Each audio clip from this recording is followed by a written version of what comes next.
Welcome po sa Buhay Pinoy. I'm your host, Gio.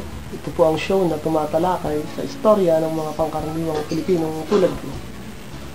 At ano nga ba ang meron ngayon? Oras na para alalahanin natin ang ating mga minamahal.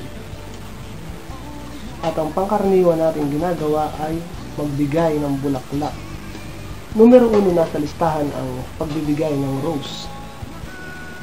Pwede tayong order sa flower shop, tapos pwede na rin natin pa-deliver kung sino man yung gusto nating pagbigyan. Pero alam niyo ba, meron akong tip na ibang style ng pagbibigay. Mas may effort. Pwede tayong magbigay ng mga bulaklak na tulad nito. Kung titingnan natin, parang pangkaraniwang bulaklak lang. Pero alam niyo ba kung saan galing to? Galing to sa bakuran ng kapitbahay namin. Ninakaw ko pa. At ako ay may kinaharap na kaso ngayon sa barangay kasi masungit yung teacher na may-ari ng bahay. Nareklamo ako. Mas may effort at mas may dedication kumpara sa basta binili lang natin sa kung saang flower shop lang.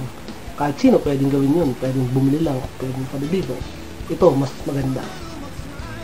At sa mga ganitong okasyon, anong dapat nating alalahanin? Huwag po nating kalilimutang magdala ng tolda. Kasi kadalasan umuulan, pwede tayong mabasa. At isa pa, huwag nating kalilimutan ng baraha. Kasi alam nyo, nakakainit doon, magdamag tayo, pwede tayong maglibang-libang.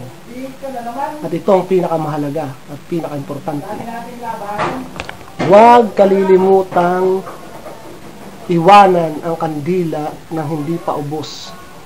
Kasi kinukuha po ito ng mga batang mangangalakal. Kaya pagkatirik po natin, babantayan po natin hanggang maubos. So yun lamang po ang mga ilang bagay at ito po ang Buhay Pinoy. Ako si Gio. Good luck! All I need is just a little more time to be sure what I feel.